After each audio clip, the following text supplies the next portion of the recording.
2024 সালের কুরবানির ঈদে এই মুহূর্তে আছি আমি গ্রামে। কি করলাম, কোথায় গেলাম, বিস্তারিত কিন্তু তোমাদের মাঝে শেয়ার করবে এই ভিডিওতে। আসলে একঘেয়া চার দেয়ালে বন্দি এরকম জীবনযাপন 2 মাস 3 মাস পর কেমন যে লাগে, যারা ঢাকা থাকে তারাই বুঝবেন। তো এই মুহূর্তে আমি আছি হচ্ছে আমাদের ভাঙ্গা হাইওয়ে এক্সপ্রেসে। একদিক থেকে বাড়ি যাওয়ার আনন্দ, আর দ্বিতীয় দিক থেকে সেই পূর্বের দিনগুলো মনে পড়ে, যখন এই রাস্তা দিয়ে যেতাম তখন ধুলাবালিতে মাথা পর্যন্ত একেবারে বন্যা হয়ে যেত। আর এখন দেখতে পাচ্ছেন কত সুন্দর, এই সুন্দর মনোরমে আবার যাচ্ছি হচ্ছে মায়ের টানে, নারীর টানে। উফ, অন্যরকম ফিলিংস। আমার এখনো মনে পড়ে গত বছর আমি কুরবানির ঈদে আমার বাইক নিয়ে এই পদ্মা সেতু দিয়ে যেতে পারি নাই। পদ্মা সেতুতে বাইক চলাচল বন্ধ থাকায় মূলত আমি ট্রলার দিয়ে পার হওয়ার চেষ্টা করি, কিন্তু মাঝপথে পুলিশ এসে থামায়। তো ওই কথা চিন্তা করতেছিলাম আর যাচ্ছিলাম, বিষয়টা খুবই ভালো লাগতেছে। অবশ্য এখন তো যাওয়া আসা যায়, কিন্তু আমার বাইক হচ্ছে গ্রামে। ওকে, পরের দিন সকালবেলা আমি, নাজমুল এবং আমার মেজো ভাই বনিয়ামিন, আমরা তিনজনে মিলে রওনা করলাম মসজিদের উদ্দেশ্যে। আমাদের উদ্দেশ্য হচ্ছে নামাজও পড়বো আর একই সাথে হচ্ছে বাবার কবরও জিয়ারত করব। গত বছর এরকম সময় বাবা ছিল আর এরকম সময় নাই। নামাজ টামাজ পড়ে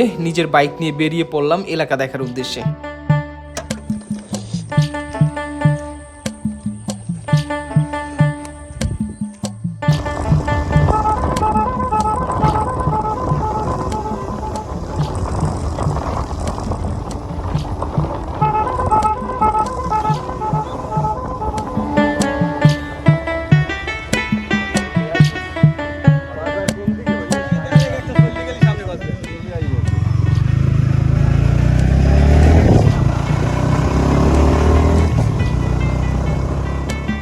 হালকা কিছুক্ষণ সময় ঘোরাঘুরি করার পরে 10টা বাজে চলে আসলাম এলাকার কিছু গরু বিক্রয় করার ছিল সেগুলো দেখার জন্য। কারণ এলাকা থেকে গরু কিনলে ভালো একটা লাভ করা যায় এবং এগুলো মেডিসিন খাওয়ানো হয় না বা মোটা তাজার কোনো ওষুধ খাওয়ানো হয় না। যাই হোক, মালিকদের সাথে বনিবনত না হওয়ার কারণে আমরা গরু কিনি না এলাকা থেকে। এখন যাচ্ছি এক জায়গায়, খোঁজ পেয়েছি যে সেখানে কয়েকটা গরু আছে। তা আমি, ভাইয়া, তাহসিন এবং নাজমুল সবাই একটা অটো নিয়ে রওনা করলাম। কিছু দূর যাওয়ার পরে এখন হেঁটে যেতে হবে, মানে এই পথে পাকা একেবারেই শেষ, মানে এই পথে আমরা গাড়ি চাইলে নিয়েও যেতে পারবো। তো হেঁটে হেঁটে যাচ্ছিলাম আর চারিদিকের ওয়েদার দেখতে পাচ্ছেন কি ফিল। আর অনেকদিন পরে ঢাকা থেকে গ্রামে এসে হাঁটতে একটু ভালোই লাগে। হাঁটতে হাঁটতে আমরা প্রায় নদীর পাশে চলে আসলাম। এখানে আমাদের সর্বপ্রথম খেয়া পার হতে হবে, ওপার গিয়ে তারপর আর একটু দূর হেঁটেই নাকি, আমি চিনি না আসলে কোথায় যাচ্ছি।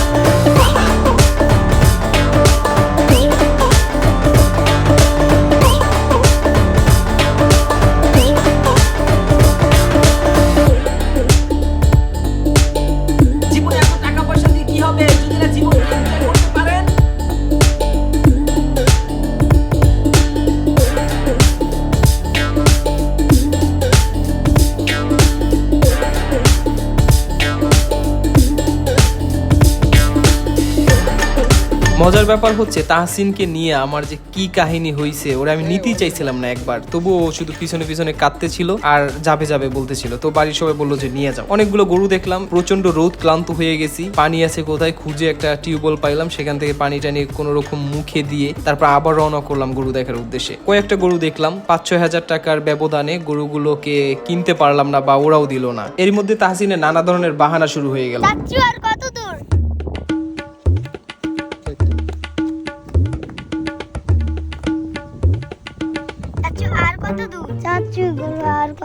চাচু গরু কি কালার? চাচু গরু কে কোথায়? গরু সিং কি একটা না দুইটা? চাচু কও না। আল্লাহ রাস্তে একটু চুপ কর।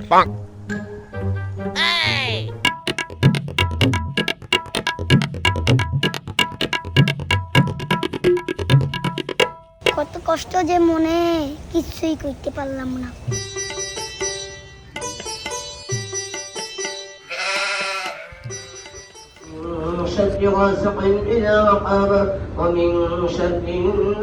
গ্রামের প্রত্যেকটি মসজিদে জুমার পর এরকম সবাই লাইন দিয়ে দাঁড়ায়। এরপর একজন ব্যক্তি সবার হাতে হাতে এনে জিলাপি অথবা মিষ্টি বিতরণ করে। আমি অবশ্য জিলাপি খাই না, তবু মসজিদের ব্যাপার স্যাপার বলে কথা, অনেক ইন্টারেস্টিং লাগে আমার কাছে ব্যাপারটা। নামাজ পড়া শেষ, সবাই মিলে রওনা করলাম যার যার গন্তব্যে। পথে দেখলাম যে কেউ মাছ ধরতেছে, একেবারে তাজা মাছ নদীর পাশে। দেখে একটু লোভ জাগলো মাছগুলো দেখে, তো চেষ্টা করলাম কেনার। মোটামুটি একটা দর কষাকষি করার পর সব মাছগুলো আমি 1500 টাকায় ক্রয় করে নিই। হয়নি। সারা বছর ঢাকায় থেকে থেকে হঠাৎ গ্রামে এসে গ্রামের নদীর মাছ খেয়ে আপনি আসলে অন্যরকম একটা ফিল গ্রহণ করবেন। গ্রাম্য অপূর্ব সুন্দর লীলাভূমি এবং বিশ্বের আনাচে কানাচে লুকিয়ে থাকা সৌন্দর্যগুলো আমাকে প্রতিনিয়তই ডাকে। মাছ নিয়ে যাচ্ছিলাম আমি আর আমার এলাকার এক ছোট ভাই। প্রতিমধ্যে আমার ভাই ফোন দিয়ে বললো যে মাইক নিয়ে যাওয়ার জন্য। বেসিক্যালি আমরা চাচ্ছি বাবার জন্য একটু খতমে কোরআন করার জন্য। গ্রাম বাংলার আগের ঐতিহ্য শুরু, কোরআন মাইকে পড়ানো হতো। যদিও এই ব্যাপারটা নিয়ে এখন অনেক ওলামারা বিভিন্ন রকম মতামত পোষণ করে, কিন্তু আমরা একটা নির্দিষ্ট নিয়মে এই খতমে কোরআন কমপ্লিট করতে চাই। যেমন সকালে 2 ঘন্টা, বিকালে 2 ঘন্টা, যাতে মানুষ বিরক্ত বোধ না হয়। আর আমারও পরামর্শ থাকবে, আপনারা যদি এই কাজটা করেন তাহলে অবশ্যই টাইম মেনটেন করে দিবেন। একেবারে সকাল টু সন্ধ্যা এরকমটা না করাই উত্তম। তো এখান থেকে 4টা মাইক নিলাম আর বড় একটা হর্ন নিয়ে চলে আসলাম বাড়িতে। মাইক বাড়িতে চলে আসে, খাওয়া দাওয়া খেয়ে মাইক লাগানোর কাজে ব্যস্ত হয়ে পড়ে। এগুলো আসলে ছোটবেলা থেকে আমারই কিছুটা অভিজ্ঞতা আছে, যেহেতু ইলেকট্রিক লাইনে আমি অনেক আগ থেকেই আছি। তো নাইম এই পাশে হচ্ছে মাইক গুলো উপরে উঠেছিল আর আমি নিচ থেকে মাইক গুলোকে বেঁধে দিচ্ছিলাম। খুব ইন্টারেস্টিং পদ্ধতিতে মাইক গুলো উঠে গেল। আমি চিন্তা করলাম একটু উপরে উঠি। কিছুক্ষণ পরে উপরে উঠলাম, উঠে দেখছিলাম যে ও কিভাবে বাঁধতেছে এবং নির্দেশনা দিচ্ছিলাম। কিন্তু লাস্ট বেলা একটা মজার ব্যাপার হচ্ছে, আমি অনেক ইন্টারেস্ট নিয়ে গাছটায় উঠছিলাম, কিন্তু ওঠার পরে আমার নামতে যে কি কষ্ট হয়েছিল, মানে মনে হচ্ছিল যে আমার নিজের পায়ে নিজে কুড়াল দিলাম। যাই হোক, অনেক কষ্ট মষ্ট করার পরে অনেকে ধরে টোরে তারপর আমাকে নামাইছিল এইখান থেকে। أصدقت أم كنت من الكاذبين اذهب بكتابي هذا فألقه إليهم ثم تول। প্রথম দিন ভালোই কাজ কাম করলাম। পরের দিন আমি আর ভাইয়া আরো 2-1 জন সহ আমরা চলে গেলাম হচ্ছে তালতলিতে গরু কেনার জন্য। আমাদের এখানে সবচেয়ে বড় হাট আমাদের উপজেলা তালতলিতেই ঘটে। প্রচুর রোদ থাকায় কিছুক্ষণ গাছের নিচে, কিছুক্ষণ এদিক ওদিক রেস্ট নিচ্ছিলাম। শরীর কিছুটা শীতল হওয়ার পর আবার রওনা করলাম গরু দেখার উদ্দেশ্যে। দেখতে আমাদের এই লাল গরুটা অবশেষে পছন্দ হইল। দামে দরে মেলার পরে গরুটা নিয়ে আসলাম। মাশাআল্লাহ, কম টাকার মধ্যে সুস্বাস্থ্যবান একটা গরু আমরা পেয়ে গেলাম। শো অফ করার জন্য গরুর ভিডিও না করাই উত্তম ছিল, কিন্তু সত্যি কথা বিশ্বাস করেন, ভিডিওটি কেবলমাত্র ভালো লাগার জন্য দেওয়া হয়েছে, কোনো শো অফ করার জন্য না। ওই রাস্তার মাথায় ফাঁকা মতো। মামা ঈদ বোনাস দিবেন না? কত লাগবে বল? এই 1005। তোর মতো বাইক না থাকলে শত্রুর প্রয়োজন হয় না।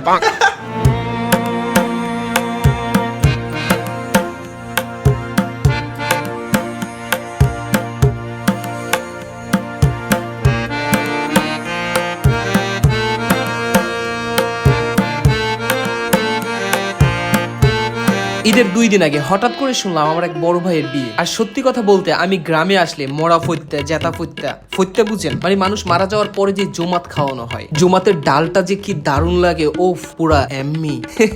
মজার ব্যাপার হচ্ছে, আমরা এটার জন্য একটা কমিটি গঠন করছি যাতে এই দাওয়াত কারো মিস না হয়। এনিওয়ে, ওইটা মজার ব্যাপার। আমি, বাকি আর রাকিব 3 জনে মিলে রওনা করলাম বিয়েতে। আমার এলাকার পাশের এলাকাতেই হচ্ছে ওনার বাড়ি। যাওয়ার পথে এই রাস্তাটা বাজে। আপনি চিন্তা করেন কি একটা ওয়েদারের মধ্য দিয়ে যাচ্ছি। আকাশের দিকে তাকালে যেন চোখ অন্যদিকে আর দেখতে মন চায় না। পাশে নদী, সবুজ শ্যামল গাছ, আকাশে মেঘের আহাজারি। উফ, কি এক দারুণ ফিল ভাই। যাচ্ছিলাম মাঝে মধ্যে আমার প্রিয় ব্যক্তিত্ব যাদের সাথে মিট হচ্ছিল তাদের বাড়িতে গিয়ে বিভিন্ন রকম ফল ফলাদি খাওয়ার চেষ্টা করেছিলাম। গ্রামে যখনই আসি, যত আঁকাবাঁকা পথ আর সেটা জঙ্গলই হোক না কেন ভাই, ওইটা আমার হাত থেকে রেহাই পায় না। কখন কোথায় যাব, কি করবো, এইগুলো নিয়ে আমার যত প্যারা। মাঠঘাট পেরিয়ে যাচ্ছিলাম, হঠাৎ করে শুনলাম কিছু একটার আওয়াজ। আপনি চিন্তা করতে পারেন এটা একটা ঘের। গ্রামের বড় বড় পুকুরগুলোতে যে মাছ চাষ করা হয় এগুলোকে ঘের বলা হয়। লোভ সামলাতে পারলাম না, অনেকক্ষণ নিচ্ছকে দেখার পর একটু নিচে নামলাম যে নিজ হাতে কিছু খাওয়ানো যায় কিনা। আধা ঘন্টা না 1 ঘন্টা আমার অজানা কত সময় যেখানে পার করলাম। Trust me, village is my blood.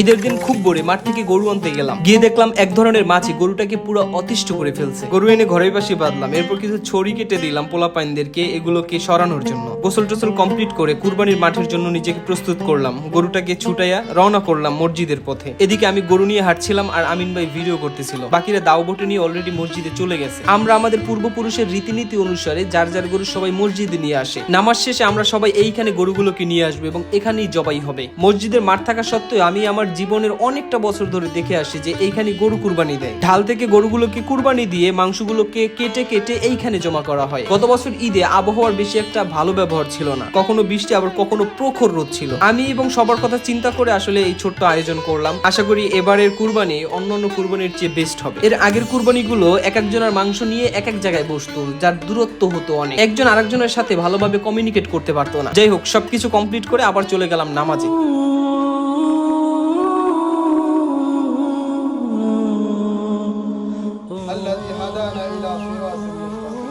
নামাজ শেষ, যে যার মতো করে প্রস্তুতি নিচ্ছে, যার যার দাওবটি নিয়ে রওনা করলো সেই গন্তব্যে যেখানে গরু কুরবানি হবে। আলহামদুলিল্লাহ, এবার ঈদে আমাদের সমাজে সবচেয়ে গরু বেশি হয়েছে আমার জীবদ্দশায় দেখা। মানুষ ডে বাই ডে কুরবানির প্রতি উদ্বুদ্ধ হচ্ছে, যেটা আসলেই সুসংবাদ।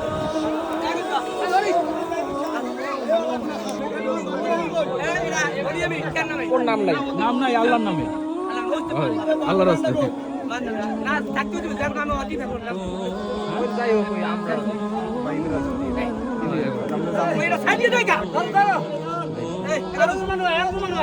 ধরো ধরো, এটা ধরো।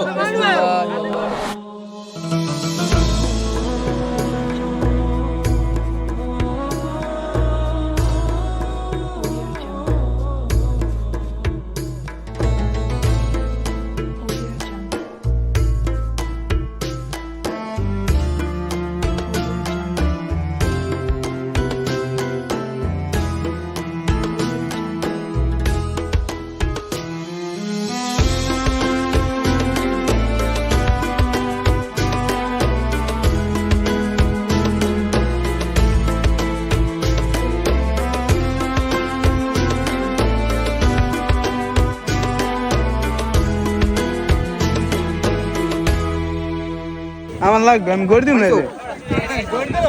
আমার লাগবে না, আমার লাগবে। পোলা লইয়ে যা, না আমার পোলা লাগবে, আমার পোলা লাগবে না। তোর পোলা রে, তোর পোলাটা আমি পকেটে রাখি দিই।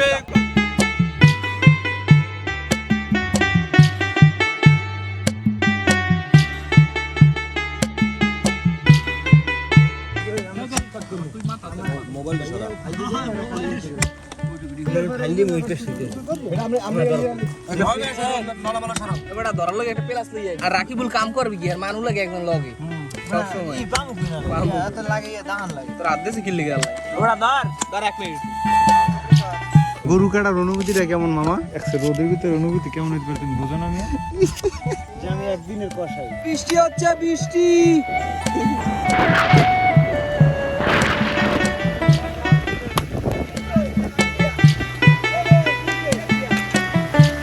দেখো সবাই বৃষ্টির মধ্যে, এটা ইতিহাস। নাজমুল কসাই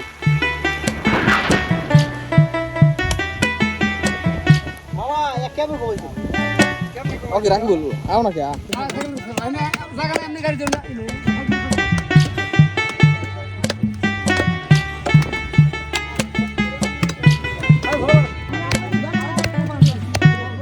আলহামদুলিল্লাহ, সবকিছু সুন্দরভাবে শেষ হয়েছে। এখন মেহমানদারির আয়োজন হচ্ছে।